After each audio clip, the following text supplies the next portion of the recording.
SASDOவின் பிரதான செய்திகள். முதலில் தலைப்புச் செய்திகள். உறுதிப்படுத்தப்பட்ட திகதியில் தேர்தல் நடைபெறும். தினேஷ் குணவர்த்தன திட்டவட்டம். குழு மோதலில் தந்தை உயிரிழப்பு, மகன் படுகாயம். வெளிநாட்டிலிருந்து வந்த மரப்பெட்டியால் இளைஞர் மரணம்.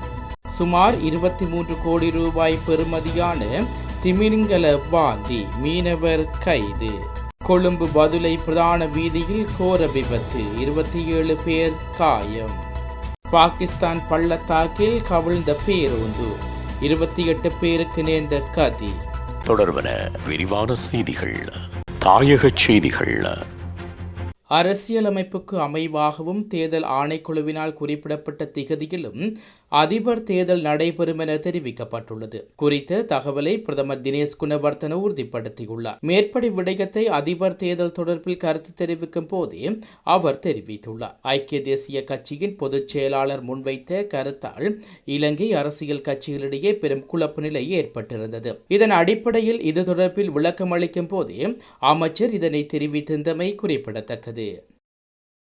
இரு குழுக்களுக்கிடையில் இடம்பெற்ற மோதலில் தந்தை உயிரிழந்ததுடன் மகன் படுகாயமடைந்துள்ளதாக கல்கிரியாகம போலீசார் தெரிவித்துள்ளனர். கல்கிரியாகம பண்டார பொத்தானையில் இந்த மோதல் இடம்பெற்றுள்ளது. இரு குழுக்களுக்கிடையில் ஏற்பட்ட மோதல் காரணமாக தந்தை கூறிய ஆயுதத்தால் தாக்கப்பட்டு உயிரிழந்துள்ளதாக போலீசார் தெரிவித்துள்ளனர். சம்பவத்தில் நவ்வூரு பகுதியைச் சேர்ந்த 68 வயதுடைய நபரே உயிர் இழந்ததுடன் மோதலில் படுகாயமடைந்த மகன் வைத்தியசாலையில் அனுமதிக்கப்பட்டுள்ள நிலையில் மேலதிக விசாரணைகள் இடம்பெற்று வருவதாக போலீசார் தெரிவிக்கின்றனர். வெளிநாட்டிலிருந்து அனுப்பப்பட்ட மரப்பெட்டியால் வாழைச்சேனையில் இளைஞர் ஒருவர் மரணமடைந்துள்ளதாக போலீசார் தெரிவித்துள்ளனர். வெளிநாட்டிலிருந்து அனுப்பப்பட்ட மரப்பெட்டியை லொரியிலிருந்து இறக்குமதி செய்யும் போது தவறி விழுந்ததில் இளைஞர் ஸ்தலத்திலேயே மரணமடைந்துள்ளதாக தெரிய வந்துள்ளது. மரணமடைந்த இளைஞர் பிறைந்துறை சேனை அஷர் வித்தியாலய வீதியைச் சேர்ந்த 21 வயதுடைய முகம்மது ரிஷாஸ் என்பவர் ஆவார். இளைஞரின் உடல் வைத்தியசாலையில் பரிசோதனைக்காக வாழைச்சேனை ஆதார வைத்தியசாலையில் வைக்கப்பட்டுள்ளது.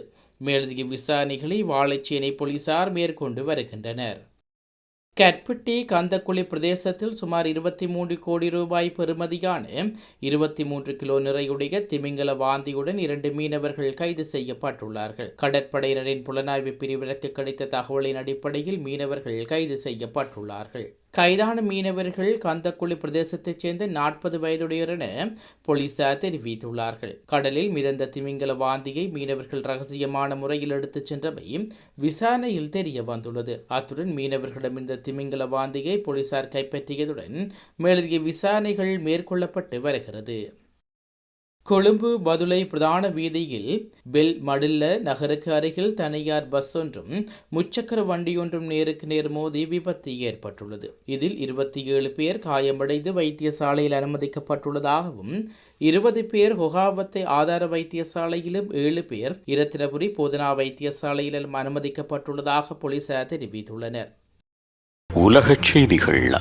பாகிஸ்தானில் கராச்சி நகரில் பயணிகளுடன் சென்று கொண்டிருந்த பேருந்து வீதியோரத்தில் இருந்த பள்ளத்தாக்கில் கவிழ்ந்து விபத்துக்குள்ளானதில் 28 பேர் உயிரிழந்துள்ளதாக சர்வதேச ஊடகங்கள் செய்தி வெளியிட்டுள்ளன. ஓட்டுநரின் கட்டுப்பாட்டை இழந்த பேருந்து விபத்துக்குள்ளானதில் அதில் பயணம் செய்த குழந்தைகள் மற்றும் பெண்கள் உட்பட 28 பேர் உயிரிழந்துள்ளார்கள். துர்பத்திலிருந்து குவாட்டா நோக்கி சென்று கொண்டிருந்த பேருந்து வாசுநகருக்கு அருகே பேருந்து விபத்துக்குள்ளாகியுள்ளது. அதிவேகத்தில் பேருந்து இயக்கப்பட்டதே குறித்த விபத்துக்கான காரணம் என்று கூறப்படுகிறது. அதனால் பேருந்தின் டயர் வெடித்து விபத்து நேரிட்டதாக அந்நாட்டிலிருந்து வெளியாகும் சில ஊடக செய்திகள் தெரிவிக்கின்றன. இதேவேளை விபத்து சிக்கி காயமடைந்த 22 பேர் அருகிலுள்ள மருத்துவமனைகளில் அனுமதிக்கப்பட்டுள்ளனர். மீண்டும் தலைப்புச் செய்திகள். உறுதிப்படுத்தப்பட்ட திகதியில் தேர்தல் நடைபெறும். தினேஷ் குணவர்த்தன திட்டவட்டம். குழு மோதலில் தந்தை உயிரிழப்பு, மகன் படுகாயம். வெளிநாட்டிலிருந்து வந்த மரப்பெட்டியால் இளைஞர் மரணம்.